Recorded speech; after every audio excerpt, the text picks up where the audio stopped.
श्री स्वामी समर्थ.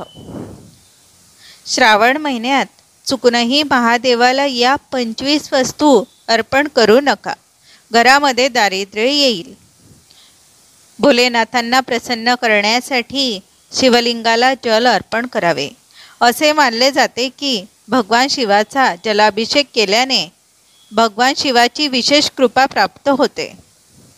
भगवान शंकराच्या पूजेसाठी श्रावण महिना खूप खास मानला जातो.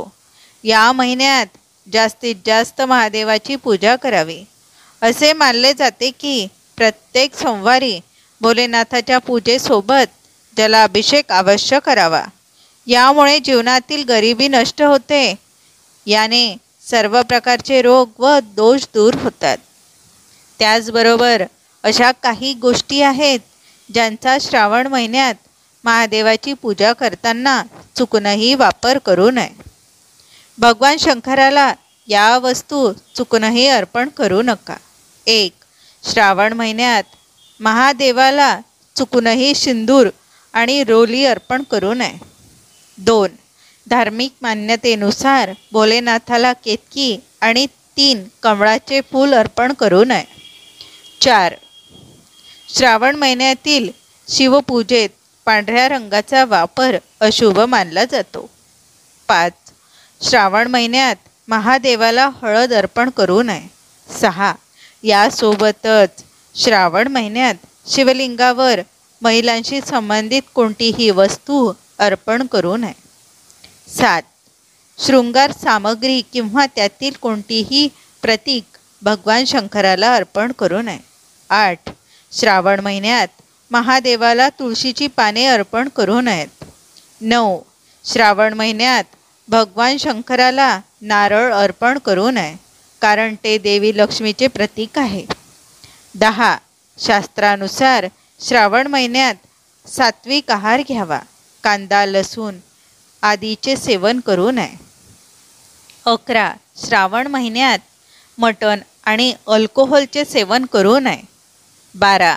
श्रावण महिन्यात भगवान शंकराची पूजा करावी. 13. श्रावण महिन्याच्या सोमवारी उपवास केल्यास भगवान शिवाची कृपा प्राप्त होते. 14. श्रावण महिन्यात भगवान शंकराची पूजा आणि नैवेद्य अर्पण करण्याचे महत्त्व. श्रावण महिन्यात भगवान शंकराची पूजा आणि नैवेद्य अर्पण करण्याचे विशेष महत्त्व आहे. या काळात लोक भगवान शंकराची पूजा करतात. यावेळी भोलेनाथांना त्यांच्या आवडत्या वस्तू अर्पण केल्या जातात. धार्मिक मान्यतेनुसार पूजा आणि साहित्य व्यतिरिक्त नैवेद्य तयार करताना काही गोष्टींचा वापर करू नये, ज्यामुळे तुमची पूजा योग्य आणि नीटपणे होईल. 15. श्रावणात शंकराला नैवेद्य दाखवताना या गोष्टी वापरू नका.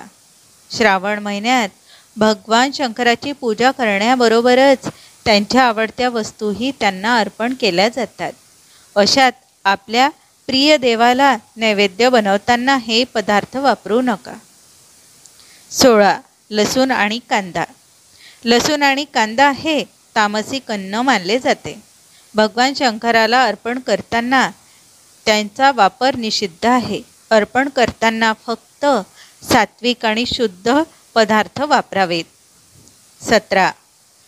मांस, मासे आणि अंडी. भगवान शंकराला अर्पण करताना मांसाहार करू नये. नैवेद्य पूर्णपणे शाकाहारी आणि सात्विक असावा. 18. मीठ. भगवान शंकराला नैवेद्य अर्पण करताना मीठ वापरू नये. खीर, हलवा, शिरा आणि मिठाई यासारखे मीठ नसलेले अन्न अर्पण करावे. 19. अल्कोहोल आणि इतर औषधे. भगवान शिवाची पूजा करताना अल्कोहोल आणि इतर मादक पदार्थांचे सेवन किंवा वापर करू नये. हे केवळ अनैतिकतेचंच नाही तर धार्मिक दृष्टिकोनातूनही अपवित्र मानले जाते. 20. शिळे अन्न. अर्पण करताना फक्त ताजे आणि शुद्ध पदार्थ वापरा. शिळे अन्न अर्पण करणे अशुभ मानले जाते आणि कोणत्याही देवतेच्या पूजेमध्ये शिळे पदार्थ अर्पण करणे वर्ज्य आहे. 21. शुद्ध तेल. भोग बनवताना शुद्ध देसी तूप किंवा तिळाचे तेल वापरावे. रिफाईंड तेल किंवा वनस्पती तेल वापरू नका आणि डालडा वापरू नका. 22. आंबवलेले पदार्थ. कोणत्याही प्रकारचे आंबवलेले अन्न पदार्थ जसे की इडली, डोसा आणि इतर ईस्ट असलेले पदार्थ भगवान शिवाला अर्पण करताना वापरू नयेत. 23. मसालेदार अन्न. मसालेदार अन्न भगवान शंकराला अर्पण करू नये. अन्न नैवेद्य साधे असावे. 24. फास्ट फूड आणि जंक फूड. भगवान शिवाला अर्पण करताना कोणत्याही प्रकारचे फास्ट फूड किंवा जंक फूड वापरू नका. हे अन्न अशुद्ध मानले जाते आणि उपासनेसाठी आणि उपभोगासाठी योग्य नाही. श्रावणात महादेवाला प्रसन्न करण्यासाठी हे उपाय करा. भोलेनाथांना प्रसन्न करण्यासाठी शिवलिंगाला जल अर्पण करावे. असे मानले जाते की भगवान शिवाचा जलाभिषेक केल्याने भगवान शिवाची विशेष कृपा प्राप्त होते. शिवलिंगावर दूध दही अर्पण केल्यानंतर स्वच्छ पाण्याचा अभिषेक करणे उत्तम मानले जाते. असे केल्याने भोलेनाथ प्रसन्न होतात. श्रावण महिन्यात शिवलिंगावर साखर, केसर, देसी तूप, चंदन, मध आणि भांग इत्यादी अर्पण केल्याने भगवान शिव प्रसन्न होतात असे मानले जाते. श्री स्वामी समर्थ.